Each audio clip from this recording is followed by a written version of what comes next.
This is Growing Bolder live at the National Senior Games in Fort Lauderdale. I'm Mark Middleton along with Bill Schaefer.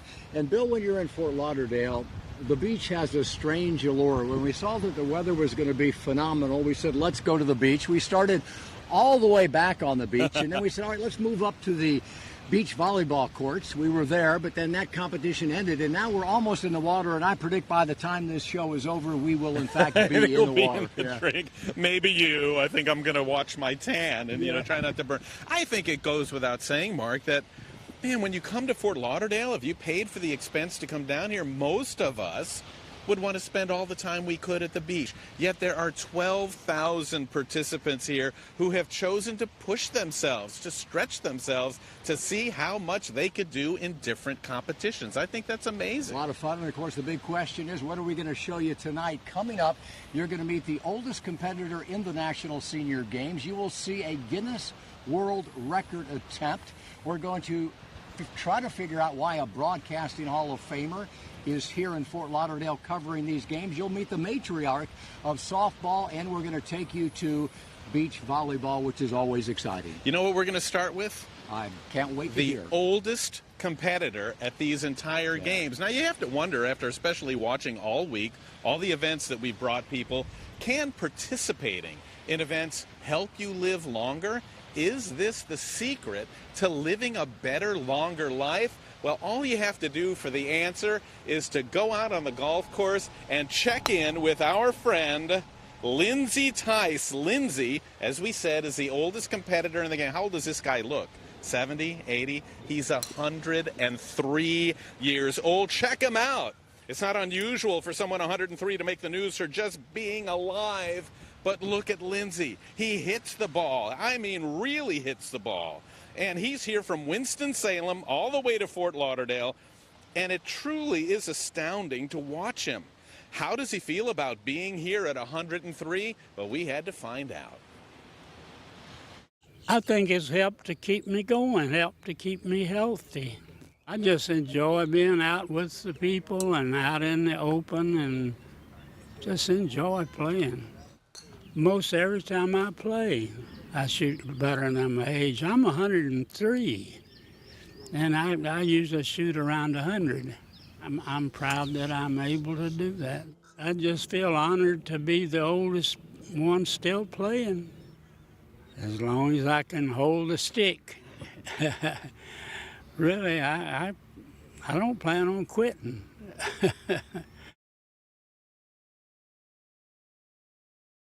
Out on the golf course, hitting the ball better than I can. This guy was amazing. He's inspiring. He's fun to be around. And you talk about this a lot, Mark, that this may be the biggest story of our lifetime, that the age span has changed to where maybe this could be you later on in life. Well, first of all, with all due respect, hitting the ball better than you is not that high of a standard. And we have seen more than one 100-year-old golfers. But, folks, you got to factor in that this is a 103-year-old who traveled to get to the national competition, and he is playing golf. And, we've talked to a lot of people about golf, and this is one of the reasons why it is so popular with older adults. It's almost like a 3D form of chess. It's great for your cognitive development because you're always making adjustments.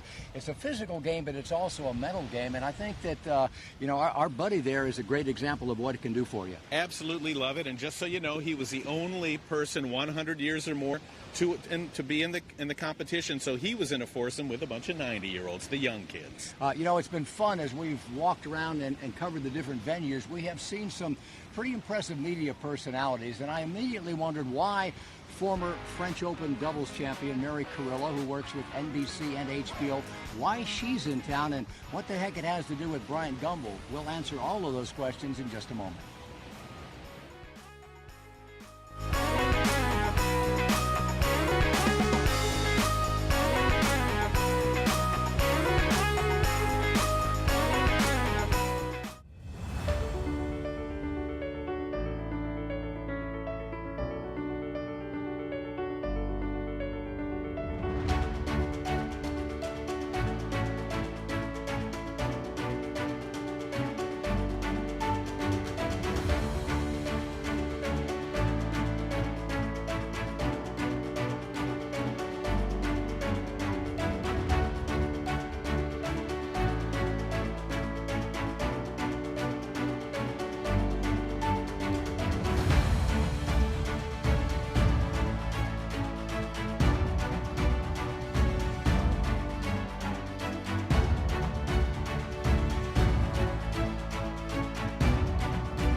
Welcome back to Growing Boulder, live at the National Senior Games. And as you can see behind me, that is the Fort Lauderdale skyline. We're hanging out today on Fort Lauderdale Beach. And, of course, the stakes aren't nearly as high as the actual Olympics themselves. But I have to tell you, the enthusiasm of the athletes is every bit as high. They are jacked up, excited to be here. And I have to tell you, I wish there was more local South Florida media coverage. Maybe they're doing it, but I haven't seen them anywhere.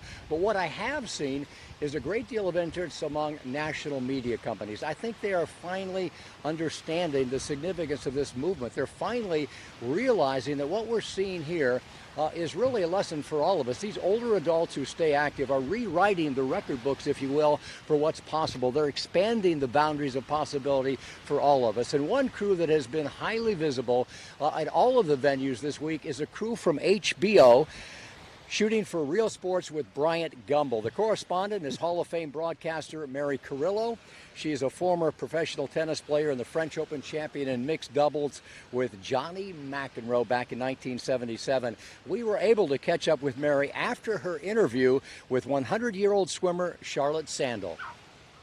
Tell me what you're doing here. Why have you guys shown up at this event? I work on a show on HBO called Real Sports with Bryant Gumbel. And we have been here shooting it the last week. We're doing a story, I think it's for the August show, on the Senior Games and what the through line is, among all these players. Not just the swimmers, we were out at track and field. We just interviewed a woman who turns 100 in August.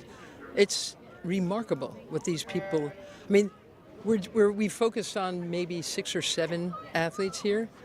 Everyone here has a story, Mark. You know that. Everyone here has a story of resilience and strength, dedication. It's very inspiring, very, very inspiring. Other than being great content for a show and a message that our culture needs to hear, what does it do for Mary Carrillo, a woman in her mid-60s, to talk to a woman in her 100s who is as sharp as you can be? I made her take out her driver's license, and I accused her of it being a fake that she got online. I'm 65 years old, and I consider myself in some kind of relatively good shape. I got nothing on her. She's on her driver's license. It says she's an organ donor. I'd take her organs any day of the week. I realized that I should probably get off the couch more, watch TV less, just keep things oiled up and moving. I'm in pretty good shape, but I'm nothing like these athletes. Isn't that something to say? It's something to say. And what they all keep saying, almost to an athlete, they just keep the secret. They say just keep moving. Keep moving. Isn't that what you hear all the time? Amen. All the time. Yeah. It is the power of example, folks. We see it all the time. Mary Carrillo comes as a reporter. She leaves as a believer. She leaves like everybody else who comes here, inspired by what she's witnessed and determined to do more in her own life. And Bill, I got to ask you, who doesn't want to live to 100 when you can see the quality of life of Leonard Tise?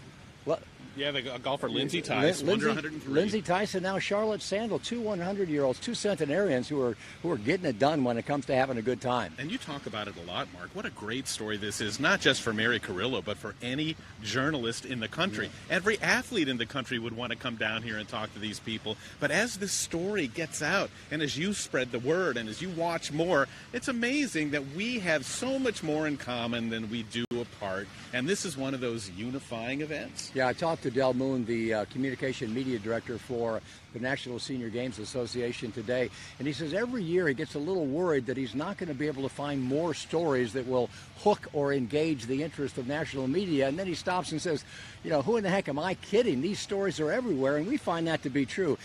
Everybody here has a story that's interesting. It's a great point. There are some people that, a 103-year-old, but you can walk up to any single person at the games, ask them why they're here, who's inspired them, why they do what they do, and the answers are incredible. Yeah, so I think it's safe to say at this point that the National Senior Games Association has survived the pandemic. This was delayed a year. They were concerned that maybe not enough of these older adults would return, but not only have they returned, they're more enthusiastic than ever, and that foretells, a very good story for 2023 when the National Senior Games will reconvene in July in Pittsburgh.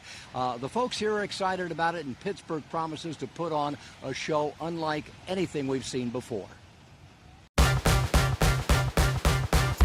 The word is out.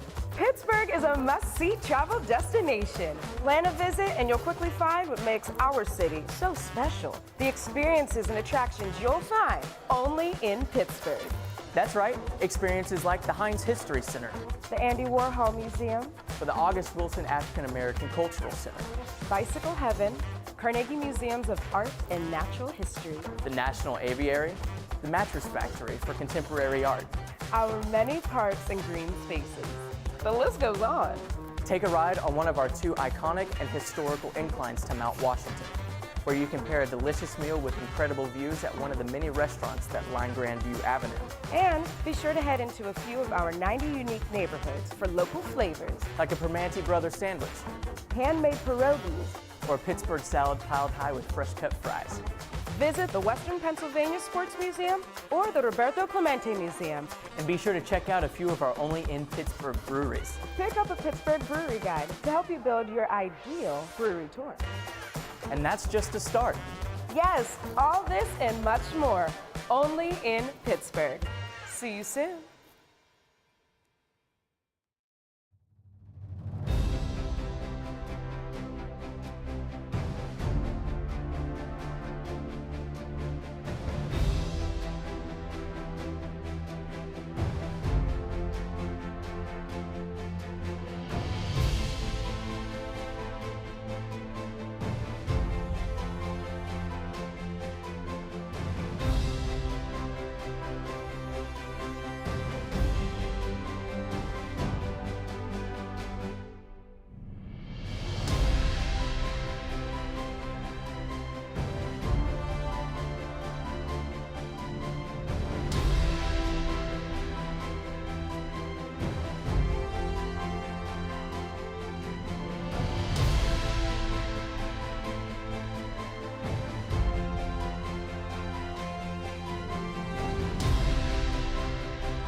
This is Growing Bolder live at the National Senior Games, and certainly when the games are all said and done, the National Senior Games will release a list of all the records broken. For now, I can tell you there have been a lot of them so far, but a very unusual one was broken last night as part of the celebration of athletes. Pacira Biosciences and the National Senior Games Association got together and they collaborated to give athletes and their families the rare opportunity to claim a Guinness World Records title for the largest game of freeze dance. And I ask you, who wouldn't want to be part of that? Freeze dance was specifically chosen as a nod to iOvera, which is a unique handheld device that allows you to manage pain without the use of any kind of drugs. It's a different kind of a thing. It's a different kind of a treatment that's been very successful and something that all of these athletes here at the National Senior Games seem to be interested in. We were on hand at Los Olas Intracoastal Promenade Park last night when it all unfolded, and here's what happened.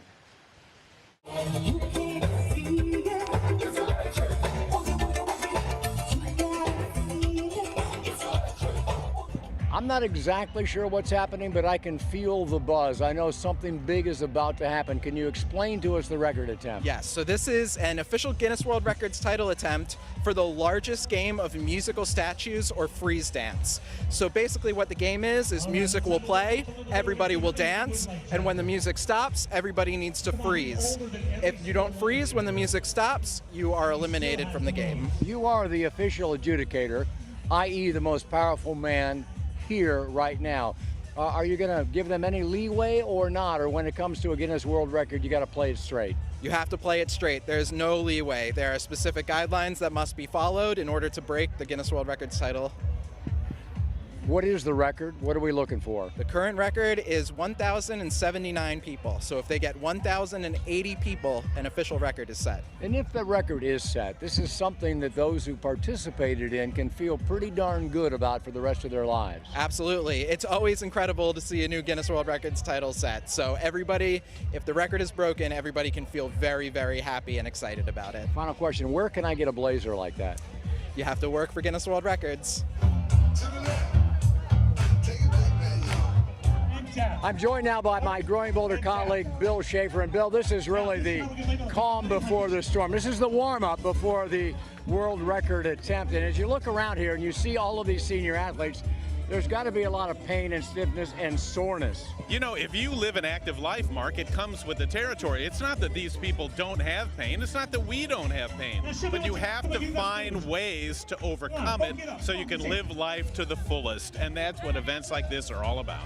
Which raises an interesting question. Why is iovera the sponsor of this? And, you know, I wanted to know, so I looked into that. And iovera manufactures this unique handheld device that delivers targeted pain relief without the use of drugs for somebody that has osteoarthritis in their knees in particular, and you know all about that. I suffer from that myself, and it is enough to make you think about sitting things like this out. But if you can find non-surgical ways to keep yourself going from event to event that takes the pain away so you can participate, you can be part of everything without having to worry, without having to think about it, well, that's invaluable. I can tell you, her knees may or may not be sore. Yours are. Let's show us what you can do with your knees. Let's go.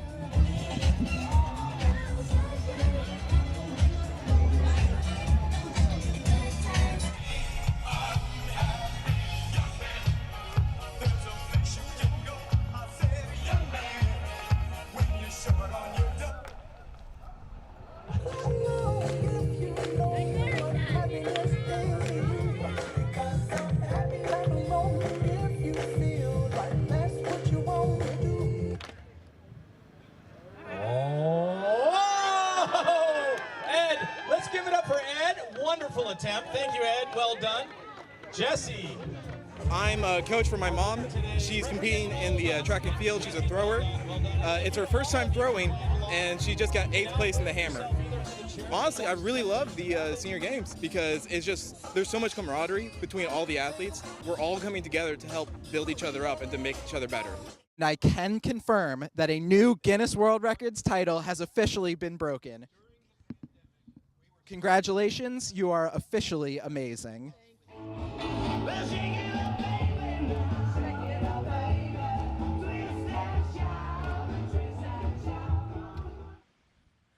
So there it is, folks, a new world record in the highly contested sport of freeze dance. And, you know, what a cool moment, organized by iovera, the National Senior Games, and, of course, Guinness World Records. And if you want to learn more about iovera, and especially if you've got knee pain, you ought to check them out. They've got a great therapy treatment. Just go to iovera, that's iovera.com/patient. And Bill, I mean, these competitors are going to go home and they're going to say, yeah, you know, I got the bronze medal in the 100-meter dash, but I was part of a world record. I mean, they're going to tell their grandkids about this. You're absolutely right. I had, Mark, 2 quick takeaways from that piece that you put together. One was anybody with sore knees would love to try anything to see if it could help them out. And number 2, you are right. That jacket, that Guinness jacket, was sweet. Well, then let me add a third takeaway, if I may. You are an interesting dancer. Well, let's thank just leave you. it at that. That's the first time anyone has ever said that to me. You know what we did today, Mark? For the first time since we've been here, we went out and saw softball. Ooh, I love it. Man, was it cool. And you know why? You take all of these, you see them show up to the games. All these quiet, unassuming-looking people, they pull on a jersey, grab a glove and a bat, and they turn into competitors. Let's take a look and watch this. It really was a lot of fun to check out. These guys were great. These are women over 70 years old, and man, can they crush a softball. And it's one of a number of teams from the Villages in Florida taking on a very talented team from Minnesota called the Lady Loons. This is the Villages at the plate, and their team's called the Golden Gals. And they were, they're launching some rocket shots out there. And I'm telling you, these ladies can play, and they're all over 70. It really was exciting, so much fun to watch. And you know why? You'll love it even more when you know how fun, how nice, and really how tough these women are. This was a very close game until the 6th inning when the Golden Gals took the lead for keeps, and they went on to a 9-4 win. And hey, it's even fun to watch them celebrate.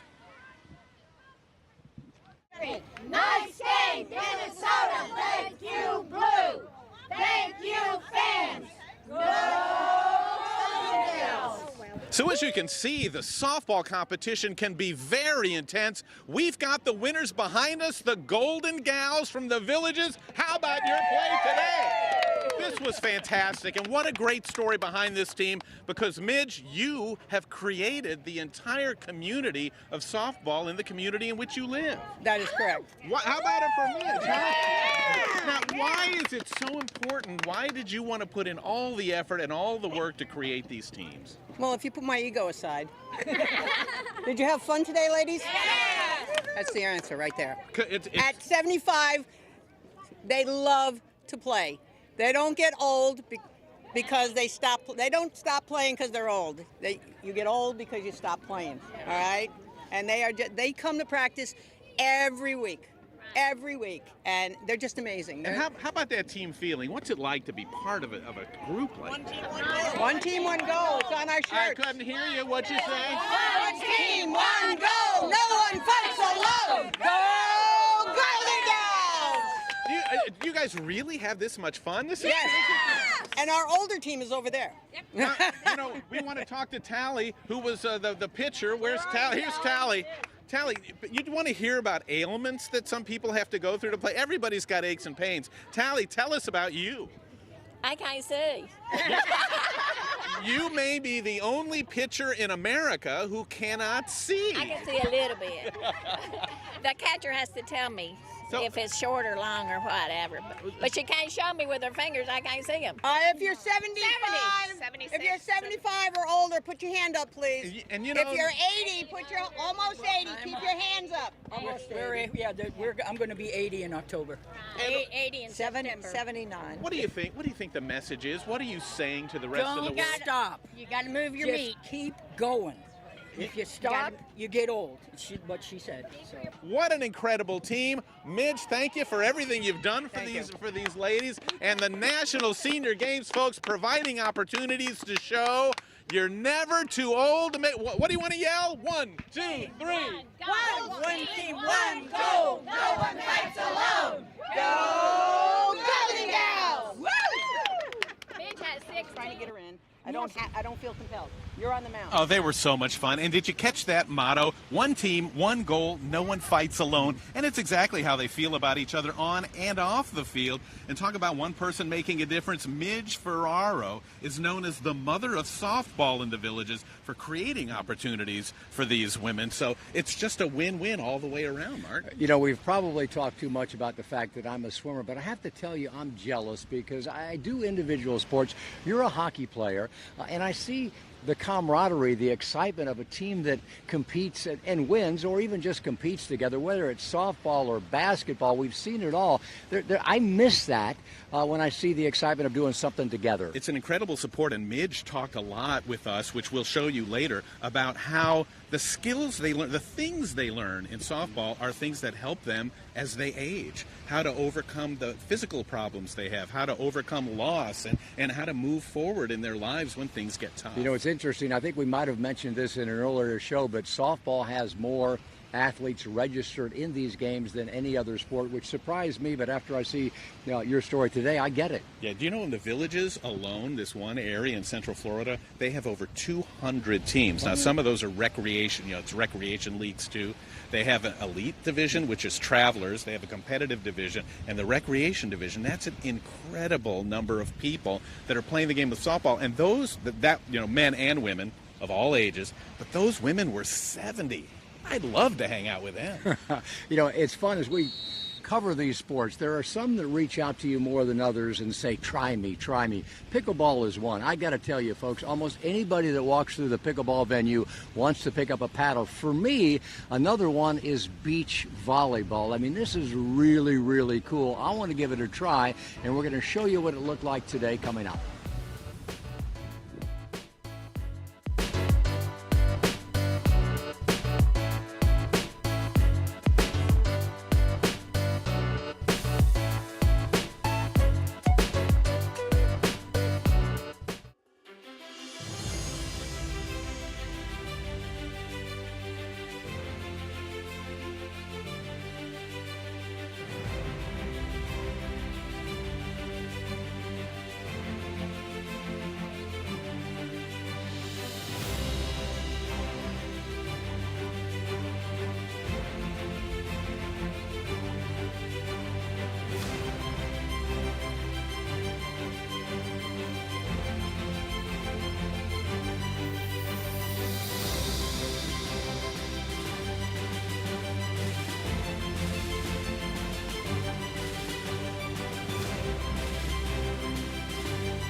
Beach volleyball in just a second, but first I want to point out that we are positioned here right next to the lifeguard stand on Fort Lauderdale Beach, and that is by design because Bill Schaefer has said he wants to jump in the Atlantic Ocean and take a swim, and although he is a great hockey player, he's not much of a swimmer, so we just want to make sure that he does okay. All right, let's take a look at the beach volleyball courts. They are all quiet now. The final match just wrapped up about 10 minutes ago. This is the newest sport here at the National Senior Games. Action today for both men and women, 2v2. And unlike indoor volleyball, in which teams of 6 compete, beach volleyball has teams of either 2 or 4, and no substitutions are allowed. Once you step onto the court, you don't get to leave until the game is decided. The court is smaller, the volleyballs are lighter, they're softer, they're bigger. Both are exciting, but I have to tell you, beach volleyball seems as much like a lifestyle as it does a sport, and as you watch these players, you find yourself wondering, how can I get a little bit of what they have? You're both obviously healthy. You appear to be happy. You're playing volleyball in your 50s on the beach in the sun. What's the takeaway? What's the moral to life in general? What should we know about, creating a life that we're happy with? Do something that makes you extremely happy and enjoy, and get exercise, eat well, and be on the beach. Yeah. Can you add to that? Sure, with people that you love. Yes. Yes. Thank you. I have heard that you guys are in the oldest division here anyway, 70 and over, and there's nobody else in there, so you got to play down. What do you think about that? I think it's still fun. It's volleyball and it's doubles, and we love playing doubles. And you're guaranteed the gold in your age group, right? Well, yeah, but it's not about the goals. no. It's about the beach and being outside and having fun and Exercise. staying strong. How can we be more like you? I think it's all about keeping love in your heart, even while you're playing sports and meeting new people, just keeping your heart open. Keep So that- active. Yeah. Keep active.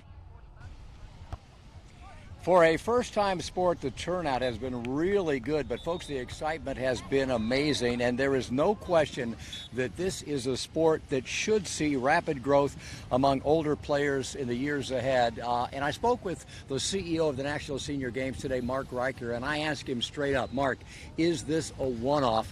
Will you keep this sport in your games? And he said it will be evaluated in the months ahead, but no doubt it was popular, and he likes what he saw. Well, I like it. I think it makes a lot of sense, too. I mean, how many pickles are there in Fort Lauderdale? But we had a lot of pickleball players.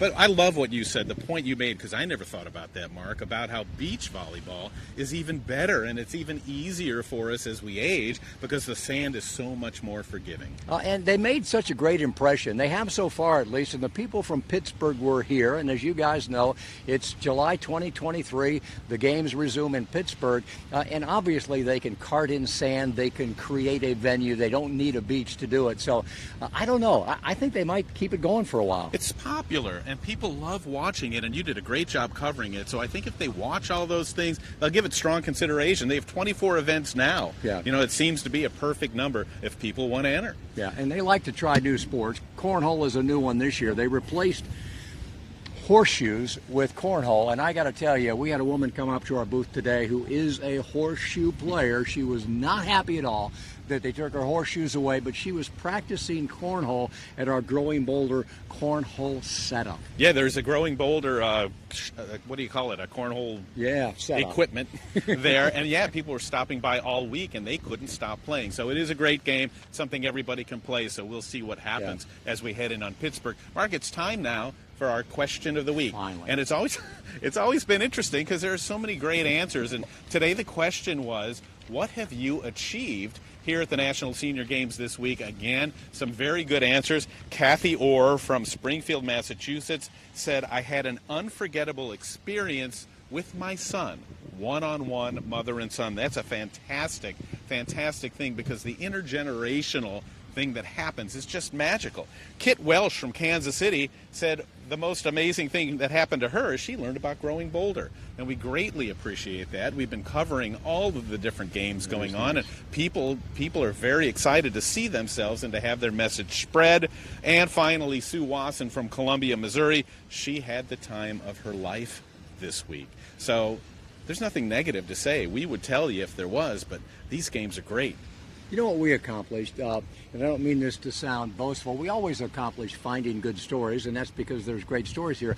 We accomplished an impressive technical feat, and we have so far. I mean, we're coming to you live, streaming live from the beach in Fort Lauderdale. We're using data from our cell phones connected to a 4K camera that's going back to a venue at a co-working space where Tim and Mike right now are putting it back up on the internet. Jason, if you don't mind, this is Lynn Mixon.